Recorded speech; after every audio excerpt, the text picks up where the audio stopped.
오늘 제 설교 제목은 지금은 은혜를 받을 만한 때입니다입니다. Now is the time of God's favor. 우리 제목 읽어볼게요. 시작. 지금은 은혜를 받을 만한 때입니다. 은혜를 받을 만한 때입니다. 많은 대학이 지난주와 이번 주에 시작을 했습니다. 제가 가르치는 신학교도 이번 주에 시작을 합니다. 저는 비록 파트타임이지만 같이 여러 교수들이 모여서 맛있는 음식도 먹고 기도도 하고 학생들을 어떻게 잘 가르칠까 미팅을 했습니다. 그런데 여러 가지 이제 이야기들이 나왔어요. 보통 대학에서 과목을 들으면 어떤 과목이든지 실러버스라는 게 있습니다. 영어 표현 있죠. 실러버스. 어떤 사람은 실러버스라고 하고 어떤 사람은 실러부스라고 하고 뭐가 정확한지는 모르겠지만 어쨌든 있습니다.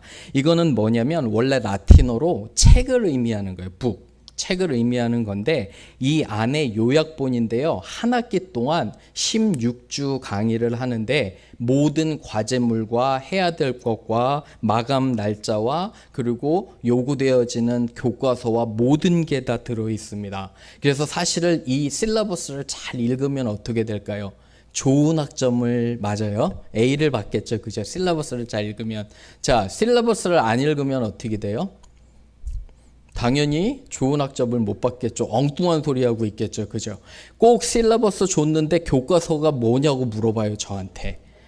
몇 년 동안은 잘 참고 넘겼어요. 근데 어느 순간부터는 짜증이 나는 거예요. 제대로 읽지도 않고 어떤 학생은요. 16주 강의인데 강의 끝날 때까지 교과서를 안 사요. 저 아는 어떤 목사님은 신학교 3년 반 동안 자기는 책을 한 권도 안 샀다고 자랑하더라고요. 어떻게 하려나 마음이 답답해 옵니다.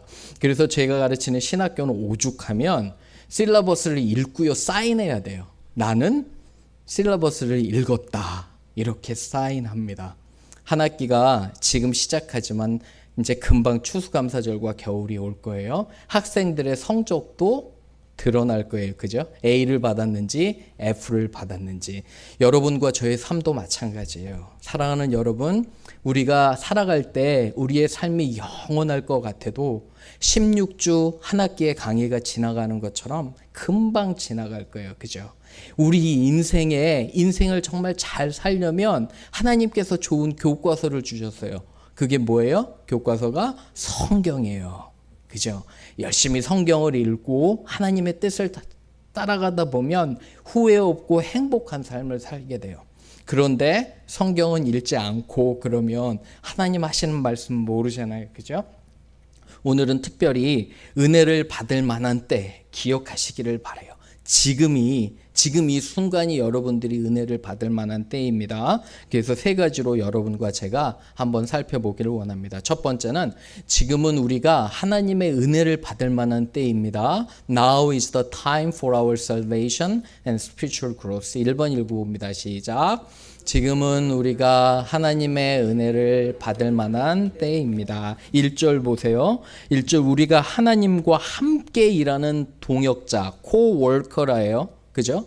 하나님 일하시는 곳에 내가 찾아가서 하나님의 사역을 같이 하는 사람이에요. 그죠? 하나님의 코워커로 너희를 권하는데 바울이 정말 사랑하는 심정으로 얘기를 하는데 하나님의 은혜를 헛되이 받지 말래요. 헛되이.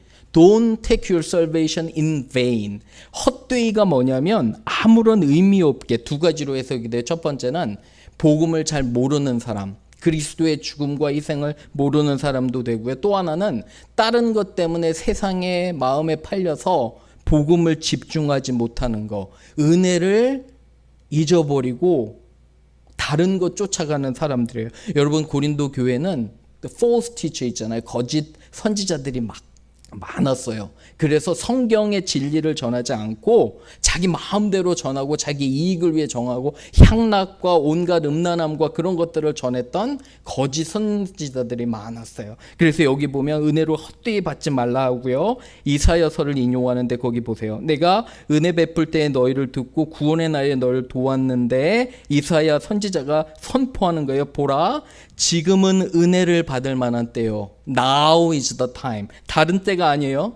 예수님 오기 700년 전에 이사야 선지자는 지금 우리가 회개하고 구원을 받아야지 나라가 망하지 않는다고 했어요. 우리도 마찬가지예요. 여러분, 어쩌면 지금 이 순간이 여러분들이 구원을 받아야 되고요. 예수님을 모르시면 지금 이 순간이 영적으로 내가 거듭나야 되는 것을 고백합니다.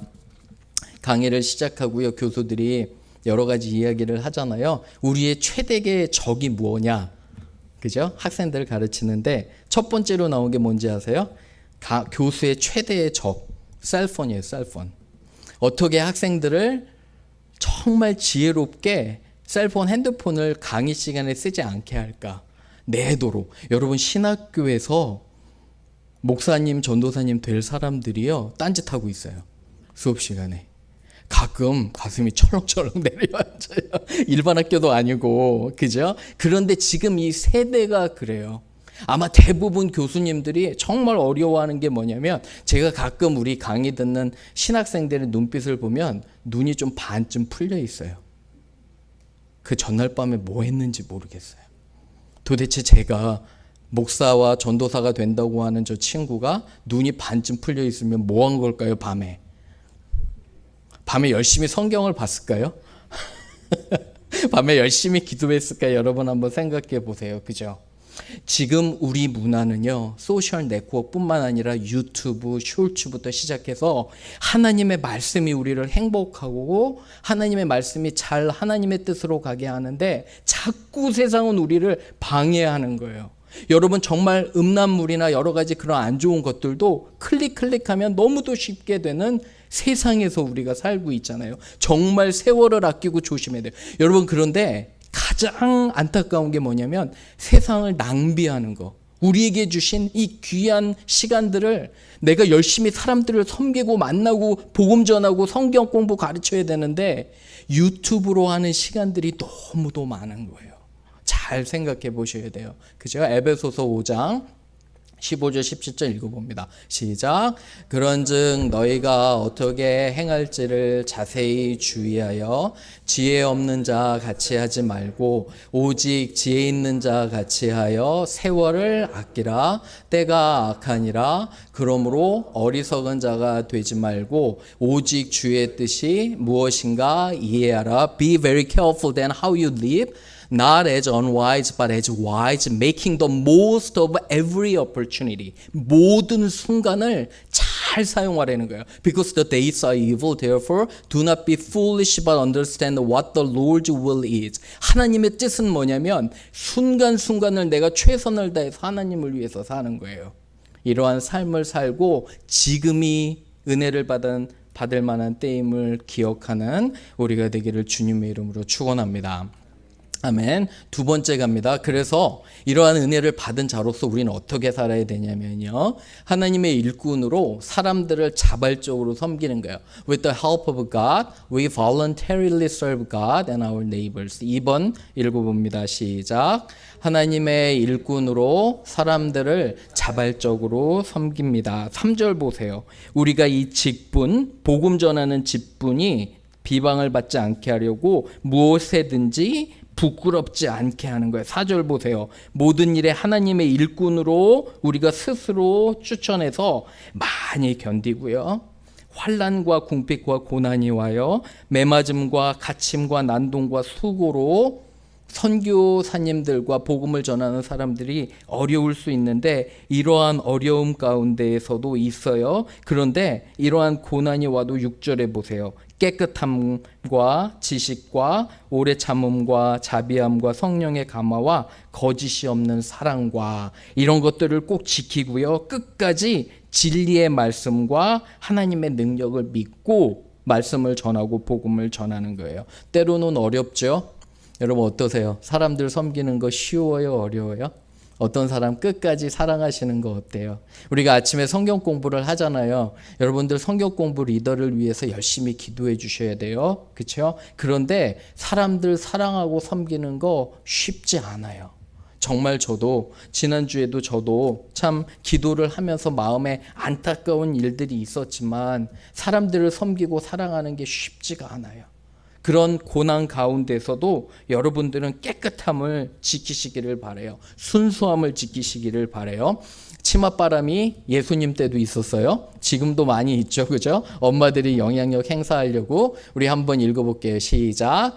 그때 아들의 어머니가 그 아들들을 데리고 예수께 와서 절하며 무엇을 구하니 예수께서 이르시되 무엇을 원하느냐 이르되 나의 이 두 아들을 주의 나라에서 하나는 주의 우편에 하나는 주의 좌편에 앉게 명하소서. 이게 무슨 말이냐면 요한과 야고보예요. 형제인데 어머니가 있어요. 어머니가 있는데 하루는 예수님을 찾아와서 이렇게 부탁해요. 예수님, 당신이 영광을 받으실 때 이 어머니 어떻게 생각하고 있었냐면 예수님이 뭐가 돼요? 왕이 될 때, 그죠? 왕이 될 때 가장 영향력 있는 좌편과 우편에 자기 아들을 앉혀달라고 해요. 보세요. 그죠? 근데 그게 예수님 영광이 무슨 영광인지 여러분 아세요? 십자가에 돌아가시는 게 예수님의 영광이에요. 이 엄마는 뭐를 요구하는 거예요, 지금? 십자가, 예수님 달린 십자가 옆에 자기 아들 둘을 같이 달리게 해달, 모르는 거예요. 뭐를 부탁을 하는지도. 도대체 아무런 이해가 없는 거예요. 여러분, 예수님을 따라가는 거는 영광스럽고 정말 찬란하고 그런 길이 아니에요. 철저한 희생과 고난을 통해서 내가 그 영혼을 구원하는 거예요. 어려워요. 쉽다고 생각하지 마세요. 어렵게 사람들을 사랑하고 해야 되는데 엄마는 완전히 착각하고 있잖아요. 여러분, 오늘 이 아침에 예배 왜 오셨습니까? 여러분, 우린 동기를 생각해 봐야 돼요. 그죠? 진정 내가 하나님을 사랑하고 예배를 하고 있는지 아니면 다른 목적이 있는지. 저는 목사로서 항상 두렵고 겁나는 게 뭔지 아세요, 여러분? 제가 과연 목회를 왜 하는지 가끔 저한테 물어봐요. 어떠세요? 그죠? 만약에 목사가 다른 어떤 목적으로 한다면 얼마나 그게 무서워요. 여러분 무섭지 않으세요? 제가 만약에 여러분을 사랑하고 보조원하는 거 외에 다른 목적이 있어요. 다른 좋지 않은 목적이 있으면 정말 무섭잖아요. 그죠? 하나님의 부르심의 일꾼으로 우리는 순수한 동기와 깨끗함으로 사람들을 사랑하시기를 주님의 이름으로 축원합니다. 마지막 세 번째 갑니다. 그래서 세상의 기준이 아닌 우리는 하나님께 인정받는 자들이 되기를 원합니다. We want to be recognized by God, not by the world. 3번 읽어볼게요. 시작. 세상의 기준이 아닌 하나님께 인정받는 자들이 되기를 원합니다. 9절 10절 한번 보세요. 9절. 이 말씀 참 유명한 말씀인데 여러분 한번 이해되나 한번 잘 보세요. 무명한 자 같으나 뭐래요? 유명한 자고요. 죽은 자 같으나 뭐래요? 우리가 살아있고 징계를 받은 자 같으나 뭐래요? 죽임을 당하지 않았어요. 근심하는 자 같으나 뭐래요? 항상 기뻐해요. 가난한 자 같으나 뭐래요? 많은 사람을 부요하게 하고요. 아무것도 없는 자 같으나 뭐래요? 모든 것을 가지는 자로다. 그런데 왜 계속 대조가 나오냐면 여러분 앞에 나오는 건 세상 기준이에요. 보세요. 거기 무명한 자, 죽은 자 같고 징계받고 근심하고 가난한 자 같고 아무것도 없는 자는 누가 판단하는 거예요? 세상이 그렇다는 거예요. 근데 우리 하나님은 우리를 어떻게 판단하는지 아세요? 보세요. 유명한 자요. 살아있고 죽임을 당하지 않고 항상 기뻐하고 많은 사람을 부요하게 하고 모든 것을 가진 자로다. 아멘. 여러분 그런 삶을 살고 계세요. 때로는 어려워요. 힘들어요. 하지만 우리가 하나님을 생각하면 어때요? 내가 가장 부요한 자예요. 그런 고백이 있으십니까? 내가 어려운 삶을 겪고 있고 많은 선택에 있어도 나를 지키신 하나님을 생각하면 나는 모든 것을 가진 자예요. 제가 아무것도 없는 것 같아도 상당히 부자입니다. 여러분 그거 아세요? 재산이 부자가 아니에요. 여러분들이 있어서 저는 부자예요. 아멘. 여러분들이 있기 때문에 저는 부자라는 생각이 들어요. 우리 귀한 찬양팀과 청년들과 곳곳에서 수고하는 여러분들이 있기 때문에 저는 너무너무도 부자 같아요. 그죠? 크리스천의 삶은 이렇게 역설적이에요. 모순적이지만 기쁨에 가득 차요. 디모데후서 함께 읽어봅니다. 시작. 너는 진리의 말씀을 옳게 분별하며 부끄러울 것이 없는 일꾼으로 인정된 자로 자신을 하나님 앞에 드리기를 힘쓰라. Do your best to present yourself to God as one approved. 하나님께서 인정하시는 자로 우리를 드리라는 workmanship who does not need to be ashamed and who correctly handle the word of God. 하나님의 말씀을 잘 전하고요. 부끄러움 없는 삶을 살라고 주님께서 말씀하시는 것입니다. 말씀을 이제 정리하면서 여러분 초반에 제가 실라버스 얘기했지만 16주가 가면 우리 학생들 한 학기 끝날 거예요. 마찬가지로 우리의 삶이 이제 조금 있으면 끝날 거예요. 학점이 없기를 바라요. 학점 생각하면 무서워요. 학생들이 재밌는 게 뭐냐면 여러분 그거 아세요? 학기 초에는 정말 열심히 해요. 정말 열심히 한두 주 하다가 안 하다가 또 언제 열심히 할까요? 학기 끝나갈 때 한 주쯤 전에 발등에 불이 떨어졌거든요. 그래서 막 열심히 하는 것을 보게 돼요. 그런다고 제가 어떻게 학점을 잘 줄 수 있어요? 잘 줄 수 없잖아요. 그죠? 평소에 열심히 잘해야 되잖아요. 그런 것처럼 우리의 인생이 정말 지나가기 전에 순간순간 열심히 하나님의 일꾼으로 복음 전하고 사람들 사랑하는 저와 여러분 되기를 주님의 이름으로 축원합니다. 아멘. 우리 같이 기도할게요. 함께 기도합니다.